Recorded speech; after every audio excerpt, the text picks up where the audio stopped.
car crashes, defective products, dangerous drugs, injuries, and abuse. Across the state of Alabama, the attorneys, proudly sponsored by the law firm of Hollis, Wright, are here to serve you. Your tough legal questions answered by our experts with the attorneys of Hollis, Wright. In this complex world of work and labor, accidents and injuries happen. But workers' compensation is there to ensure that workers are protected and they're supported. Hello, I'm Art Franklin. Welcome to the attorneys, here to talk about workers' compensation in Alabama and to make sure that you know your rights. So we want to jump right in. Of course, that's Josh Wright, the managing partner at Hollis, Wright, and got Alwyn with us today. Alwyn, how you doing? I'm doing great, Art. Thank you for having me. Good. So Josh, maybe we should jump in on what workers' compensation is, that whole definition. And I think that's great. You know, one of the nice things about our law firm is that we have Alwyn and his team of lawyers that primarily focus, they do other things too, but they primarily focus on workers' comp. And, you know, I don't know if the viewing audience, if we say it enough, but I really, truly mean this, you know, traveling all ends of the state and even in the southeast, Alwyn and his team are probably the best workers' comp lawyers you're going to find in the state. And I mean that sincerely. I know they're with our group, but he's just been doing it so long and has such a good reputation in the industry. Every time I talk to a comp lawyer, they're like, hey, Alwyn works with you. And so, you know, Alwyn Horn with our firm, first of all, glad to have you on. Thanks for You've been having on me. a bunch of times. Right. But, you know, this is a topic that's super relevant and impacts the viewing audience all the time. It is. It is very relevant, especially with, you know, one thing that people might not know about. You know, the Workers' Compensation Act was created in 1987, and a lot of the figures and dollar amounts and caps that we deal with in terms of what the worker is entitled to for compensation was created then. And you think here, and that changed. Yeah. So there's a big movement right now to try to change some of these caps to increase the benefits, and that's something people don't know we're trying to do behind the scene in the state. And I appreciate the kind words about how good we are at what we do, but Alabama, especially Birmingham, has a lot of good workers' compensation attorneys. Yeah. So let's talk. A question, you know, you and I always get at the firm is who has to have workers' comp? Because sometimes someone will call and say, hey, we only have 2 employees. They told me there's no workers' compensation, but they're going to help me with my medical bills. Like, let's jump off there. Just kind of explain the general rule is if an employer has more than 5 employees, they're required to have workers' compensation. If they're less than 5 employees and they don't have workers' compensation, barring some exceptions like agricultural employers and things of that nature, then they can be penalized, and it's a double recovery. So you start with 5 employees, they're going to have coverage. And the general rule about when am I entitled to my workers' compensation benefits, I guess the general rule is if you're injured in the line, scope, and course of your employment, you know, while you're performing your job duties, with some exceptions, then you're going to be entitled to medical treatment for your injury. You're going to be entitled to temporary benefits if you are out of work, and you will be entitled to some form of permanent partial or permanent total benefits if you are permanently partially disabled at the end of your medical treatment or deemed unfortunately unable to obtain any type of gainful employment. You can tell how well he knows this stuff. Exactly. And there's a lot to unwrap. But, you know, one of the statistics, Art, that I know in kind of the pre-production material that we all review in getting prepared for these is 10 to 12 Alabama workers pass away on a daily basis related to issues that they face in their life, where people just went to work on a normal day and pass away, and the workers' compensation statute generally is supposed to help them. Absolutely, and what I was thinking as I was listening to Alwyn on this is just, what's the timeliness in actually reporting when there's an issue and you want to get your workers' The comp? general rule is if you have, and let me talk about it just from a common sense perspective. If you get hurt on the job, we have a lot of people that we represent that have been with employers or good, hardworking, loyal people. They don't want to interrupt the course of work and say, I got hurt, I need help. But if you get hurt and you know you're hurt, go report it immediately. That's the wise thing to do. But the general rule is you have 5 business days to do so. Report your injury with 5 days. There's a process. You go to your employer or supervisor. They have to turn it over to the insurance carrier to file a claim. However, there are some exceptions where if the employer does have notice in some form or fashion, that 90 days is sufficient. But be smart about it. Go report it immediately.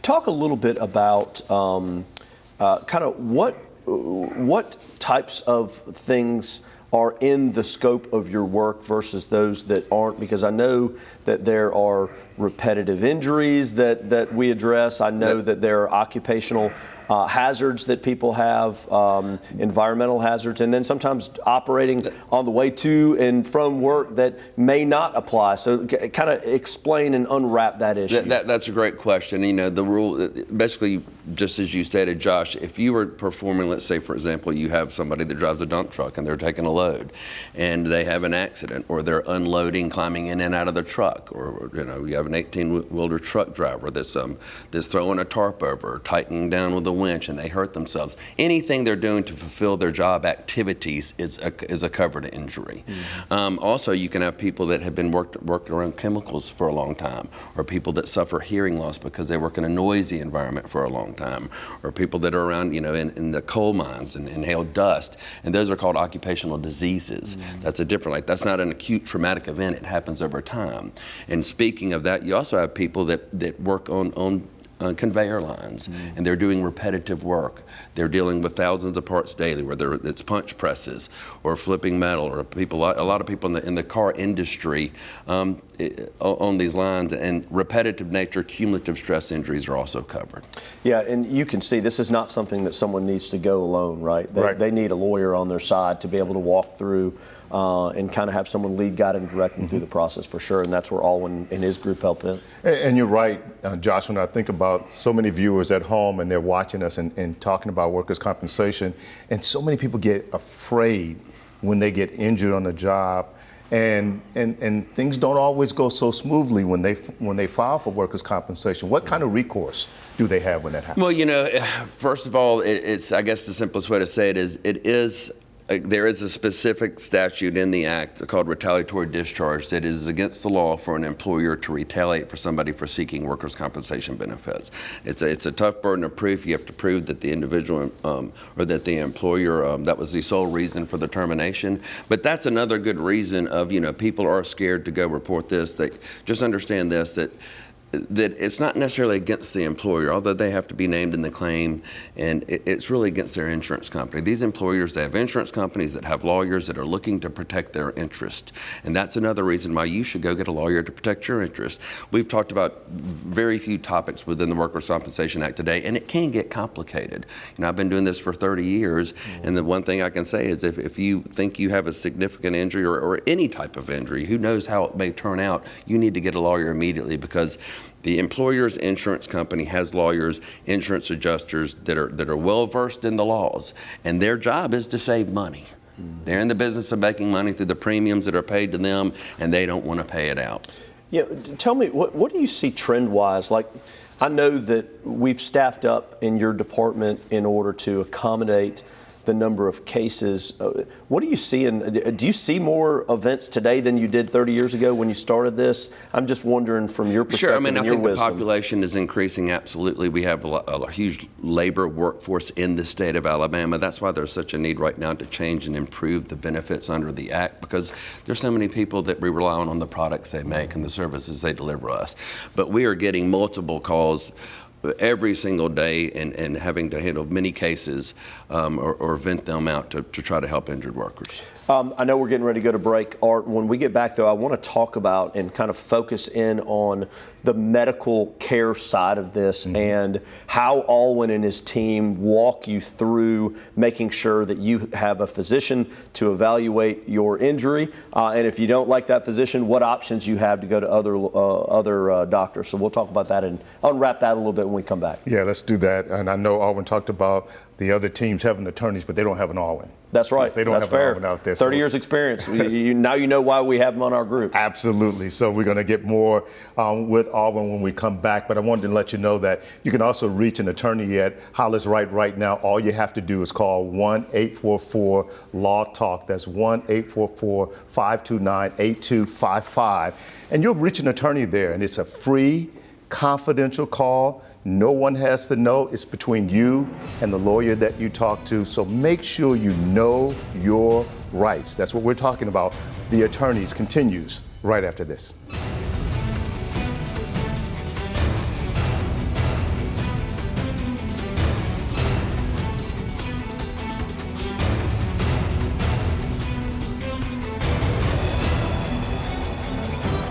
The Attorneys, proudly sponsored by the law firm of Hollis Wright, are here to serve you. When we started the show in 2011, my goal was to do what our firm does best. Help people answer questions related to real-world legal issues they have in their lives in a way that's not intimidating to talk with a lawyer. If the issue is important to you, it's equally important to us, and we're ready to talk with you at no cost. Yeah, oftentimes people are confronting various legal issues in their lives that really run the gamut of a lot of different legal practice areas, such as bankruptcy, criminal law, civil law, such as personal injury, divorces, domestic relations. And to be able to have a show once a week that covers those practice areas and answers people's questions in those areas, that's really the main objective of the show. We use the resources of the many lawyers at our law firm to create a plan that has a lasting impact for each person that calls or texts. And we also give back to the community at the same time. We are here to serve you, the viewer, each week on The Attorneys. We love this state and its great people. People that are worth fighting for in their lowest moments. It's what drives our lawyers to do what we do. We're here right now to fight for you. At Hollis, Wright, your result matters.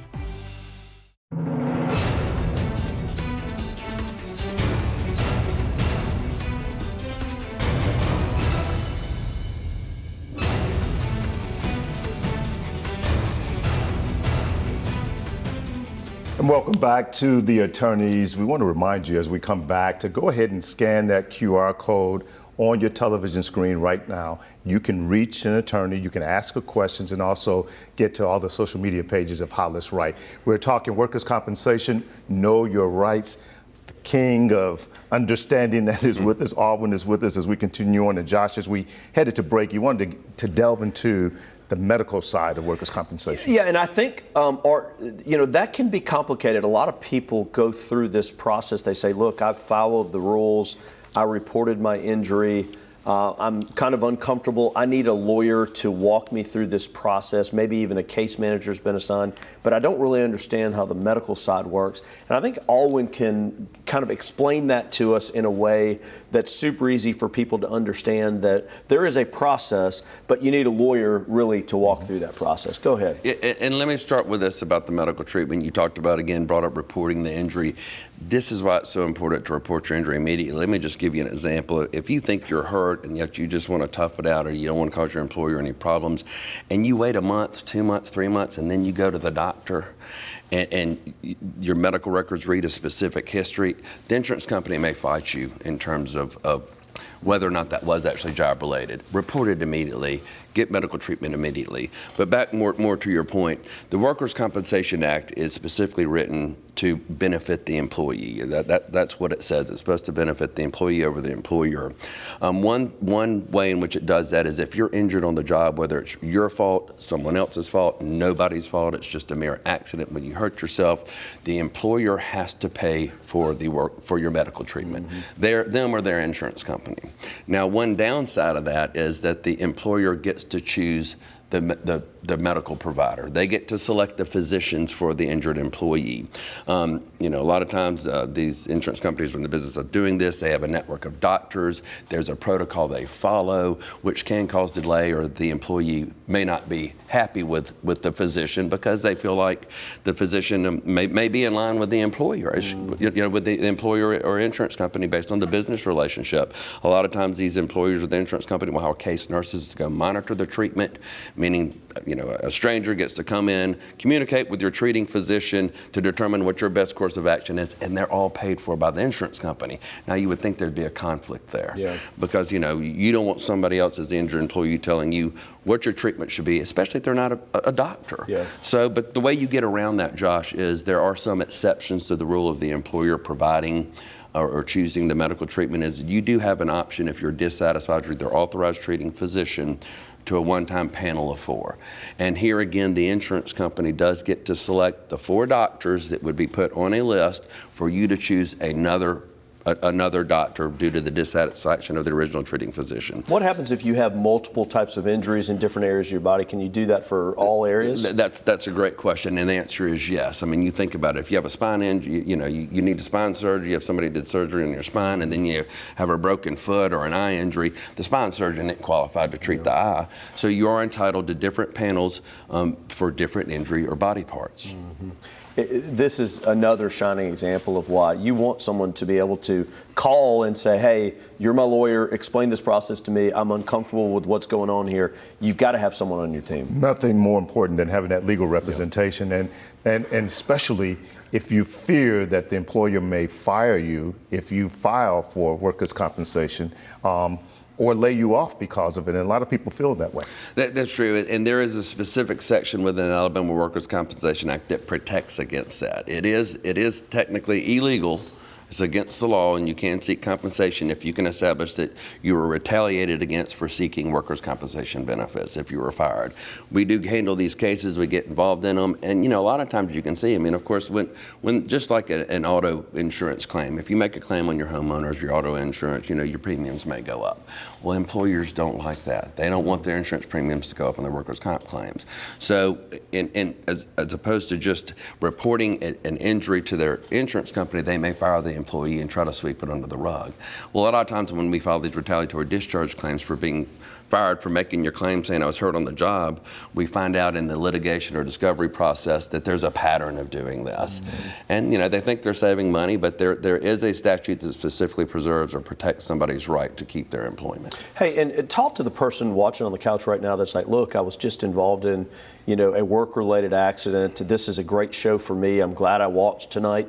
But I don't know if I can afford a guy like Alwyn Horn in workers' comp. Explain that to them, that they can afford you. That's right. Josh, just like in your business, we work on a contingency fee basis, mm-hmm. meaning, we see so many cases, we vet so many cases and investigate so many. We've got to be wise about the investment because there are a lot of people that are injured and really need our help. But if we're going to represent you, it's not going to take anything out of your pocket. We work on a 15% contingency fee basis. We put all of our time into the case. We put all of our money into the expenses. For example, if we file a lawsuit, it's going to cost a couple $100s. If we have to take a doctor's deposition or meet with them, that can cost up to $2,000 or more dollars. If we have to travel on the case or hire an expert, that can cost thousands of dollars. We bear those costs. It's our investment in your case.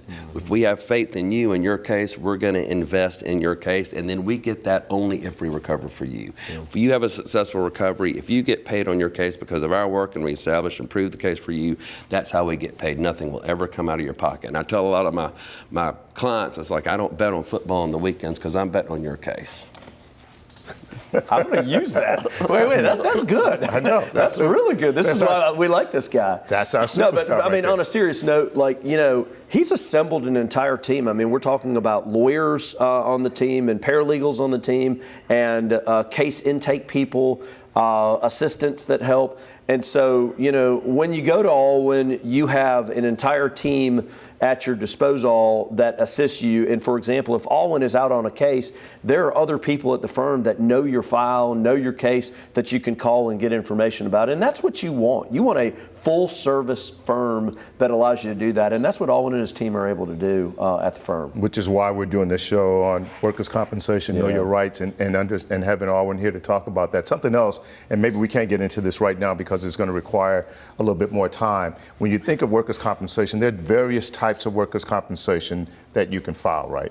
More than there are different types of benefits that provides mm-hmm. for monetary, for in terms of the degree of injury you have. Mm-hmm. If you've lost your job, can't return to a certain type of job, have to change fields, and we can talk about that in the next segment. Yeah. So that's a good tease. All right. I like that. That's a good tease for that. So you're at home watching this. You just heard that we're going to talk about the various types of benefits of workers' compensation that Alwyn's going to get into when we come back. But we also want to remind you that if you got questions, guess what? We've got answers. We've got lawyers standing by right now at Hollis Wright to take your call. It is free. It's confidential. All you have to do is call 1-844-LAW-TALK. That's 1-844-LAW-TALK or 529-8255. They'll get your call and get you squared away. Stick with us. We'll talk more when we come back.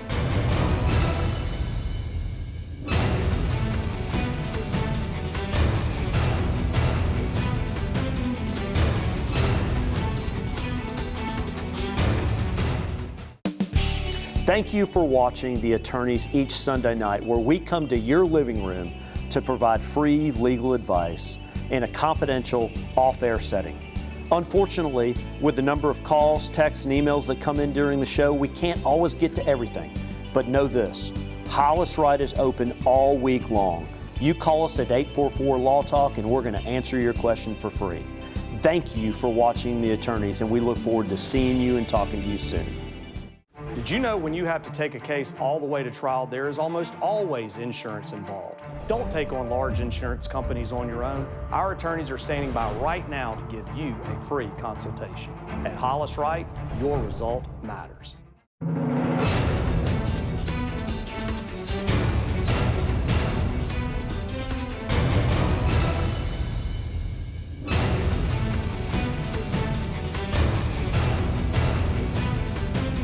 Welcome back to The Attorneys. We are talking workers' compensation, making sure you know your rights. And as we went to break, Arvin, we were talking about the various types of workers' compensation benefits that you were going to unpack for us. That's right. Thank you, Art.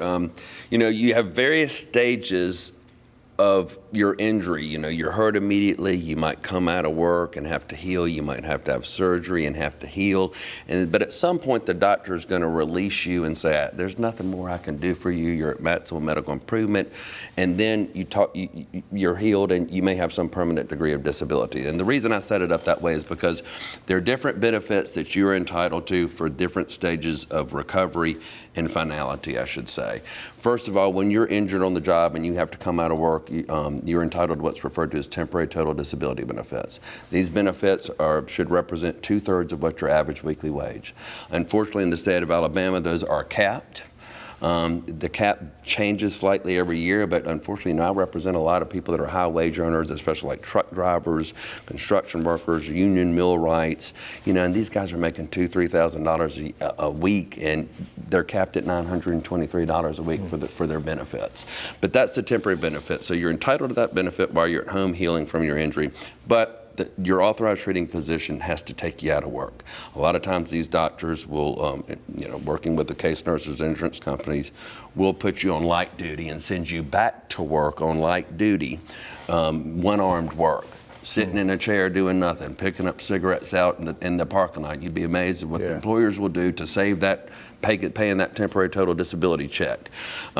And in that situation, you might return to work and get your light duty pay, which is even less than temporary total, but the insurance company is responsible for adding to that what's called temporary partial disability benefits. Let me understand that. So the light duty is less than what you... A lot of times, you got a truck driver that's getting their high wages on the road, and then they're sent to do, let's just say, janitorial work or shuffling files. They'll create things for them to do, and they're going to take them down to $10 an hour. Wow. Well, there's a big difference in what they were being paid, and so the employer has to make up 2/3 of the difference of the loss. It's called temporary partial disability benefits. However, it's still kept. Now, at some point, the doctor is going to release you from care and saying, there's nothing more I can do. That could be after 2 months, it could be after a year, depending on the severity of the injury and your healing. And you will be deemed to have what's called a permanent partial disability, or you may be permanently totally disabled, which means you're not suitable for any form of gainful employment. The permanent partial disability is usually based on an impairment rating. For example, you have a spine injury and a surgery. There are things doctors use to assess the loss of use of the body. A lot of times they refer to the American Medical Association guidelines that may assign a 10% impairment rating to the whole person for a spine surgery. Well, there's a way to calculate that in the Act of what is 10% worth. And an insurance company is always going to try to pay you off with an impairment rating basis because it's less money to you and more money in their pockets. But what's really important is if you have a serious injury or any injury that creates a permanent restriction that prevents you from returning to your pre-injury job, meaning you've lost access to the job market. I can't do heavy work, medium work, light work, whatever it may be you've lost access to, you're going to be entitled to what's called a vocational loss. Vocation, your trade, your job, you've lost access to that.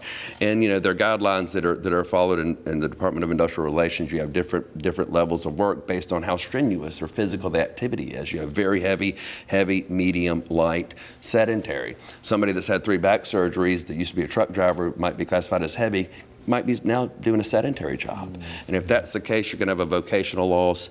You may lose access to 60% or more of the jobs. And there's a different way to calculate the value of that claim. These are really good examples of why you need a seasoned attorney to help you with this, because the insurance company is going to want to save money. We're trying to maximize your recovery. I got my seasoned attorney right here. This is my guy. Well, let me finish with this in terms of the permanent total disability. And here's just another bad part of the Workers' Compensation Act. If you're 99% disabled or less, your claim is capped. You're entitled to nothing more than $220 a week for a 300-week period. And that's minus what they paid you in temporary benefits while you're out. Yeah. However, if you're 100% disabled or have 100% vocational loss, you are entitled to whatever your TTD rate was, that 2/3 of your average weekly wage for the rest of your life. You know, a lot of people don't know that the court can't order an insurance company to pay a lump sum. This can be paid out weekly over time, but we know how to negotiate all these benefits into a maximized recovery in a lump sum payment. You don't want to be dealing with these insurance companies the rest of your life, and they probably don't want to be dealing with you. Yep. And if you want to overcomplicate this more, I'm sorry. No, it's not your fault. It's a good reason why you get a lawyer on your side. No individual could walk through and understand the statute without having a seasoned lawyer. Right. Like, you would need that, because if you didn't, you could leave out, for example, a tremendous benefit that you're entitled to under the law that you didn't even know about. So I'm not saying it's complicated.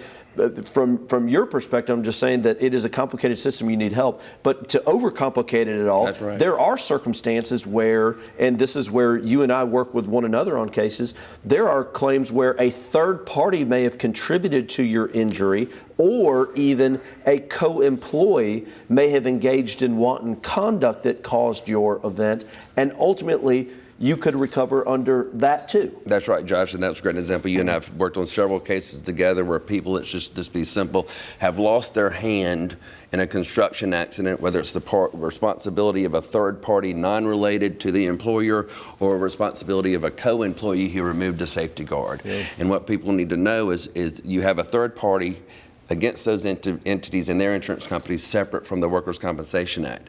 You get a jury trial, you get mental anguish, you get pain and suffering. You do not have to deal with those caps that you deal with in the Workers' Compensation Act. So if you want a comprehensive evaluation of your claim, you want to go to a law firm that has a staff of lawyers that are experts in the area of workers' compensation and experts in the area of evaluating potential third-party defendants. And I'll give you a simple example. If you have a forklift driver in a warehouse that operates for another company than your company, and that forklift driver does something negligently that causes an injury, you may have a totally different amount, as Owen was saying, a totally different type of damage with a jury trial, different injuries, etc. You want to surround yourself with a law firm that handles all of those things if you were involved in a work-related accident, to make sure they're properly evaluated. And Alwyn is the start of all of that, because he's been doing this for 30 years. Not only is he a good personal friend of mine, he's a heck of a lawyer in this area, and this is why, you know, we joined forces with him to get him involved in these cases with us. And my biggest takeaway as I listen to all of this, pray that you don't get injured at work. Yeah, that's right. No amount of money can compensate. Right. That's why we have you all. Great job, by the way. Thank you. Did a great job. So Appreciate it. good to have you always with Josh. Of course, glad to have you guys joining us as well. I want to remind you that you can get in contact with a lawyer at Hollis, Wright. We've given you that number. It's on the screen right now. We'll see you next week. Thanks for watching The Attorneys, sponsored by Hollis, Wright.